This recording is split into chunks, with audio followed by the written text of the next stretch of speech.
Nick, a longtime supporter, fan of ours. Appreciate you for coming up to us. Possibly has some information in regards to the Kiely Rodni case. So why don't you explain a little bit about what you may have run into? Hey, so yeah, I live in Truckee, been totally affected by this. I'm 25 years old, so a lot of these kids are younger than me. Mm-hmm. But I've been out and I've probably searched about 250 miles on my motorcycle. So many people on the ground out there that just as someone that's like devoted my past couple of days to this, it's really tough too. Well, none of us know, but that area has been searched really, really well. And that creek, the Prosser Creek, the reservoir, that's been searched, right?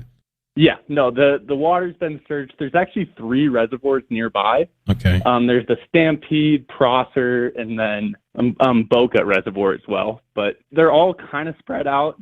I totally understand it's like dirt roads and back roads, but, you know, I'm just a civilian searching. I was working with search and rescue for about 2 days, basically just like going into zones, riding trails that aren't necessarily legal for dirt bikes, but just because of the times we're able to go out there. But this is like an extremely popular motorcycle spot, and my club rides there all the time. We know it super well, and we've had so many people out there searching.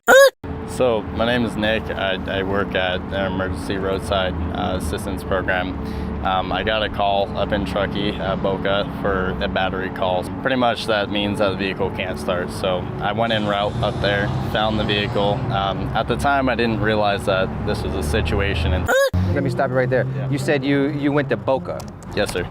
So over near Boca Lake? Yes, sir. So not Prosser Lake, Prosser Creek Lake. It's right by Prosser Creek. Yeah, so just north. So you went to Boca. At first, when I went there, I realized after my test that, you know, everything was working great on the vehicle. At that point in time, I did notice that, like, she was very hesitant and very skeptical on everything that was going on. She was asking me really weird questions, like in the sense of, how do you put on your seatbelt correctly, and like, okay, and she asked me to show her on how to connect it to like her actual belt. After that, she was stating on how she was there all night and she couldn't get her vehicle started due to the fact that now we both realized it was in neutral. She was wearing a sweatshirt, so it looked like she has been there for quite a while. What color was the sweatshirt? It was a gray sweatshirt. Gray sweatshirt. Was it dark gray or light gray?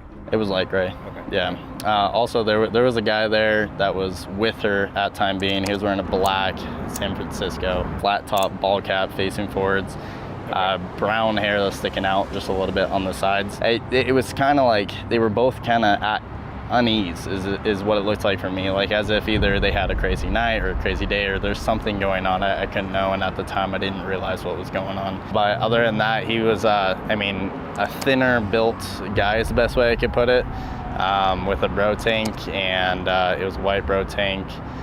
He had some freckles on his face, like, or maybe it was like acne or whatnot, but it was on both sides of his face. He was also a little bit like shorter than me, so I'm 6'3". In hindsight, you're realizing all of this. When do you think that this took place? Was it before, during the day, after she disappeared? To be honest with you, it's either right after she disappeared or right before she disappeared. Okay.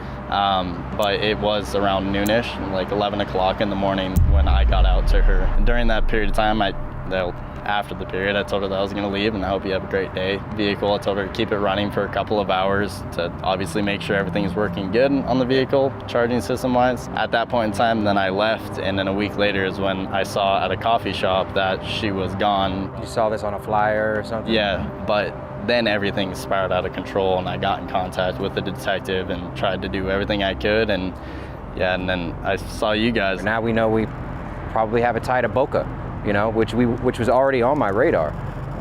Do you know who placed the call to your roadside company? So I can't get details. Calls don't go through me, they go through dispatch. So you don't have.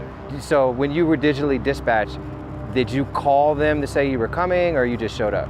I did call and nothing went through. It went straight to voicemail. Okay. Yeah. Do you know if she had a phone on her at the time? She did state that her phone was dead. Her phone and was so dead. She used whatever guy, whoever this was, she used his phone. So that's how she did get in contact. And what was, you mentioned like she was asking funny questions and acting weird. Granted, I at the time I didn't realize again that. Yeah. She kept on going over that, like how do you like, you know, secure your seatbelt firmly and like do it correctly, and that's when she was asking this, Was the guy that she was with right there too? He was or- on the opposite side of the car. So he could hear the conversation as well? Every single time the guy would come over to us, she would go on to the other side, and it was just like a back and forth, like a tag team, better to say. Like one person would come over, she wouldn't stay near him, and then it would go vice versa.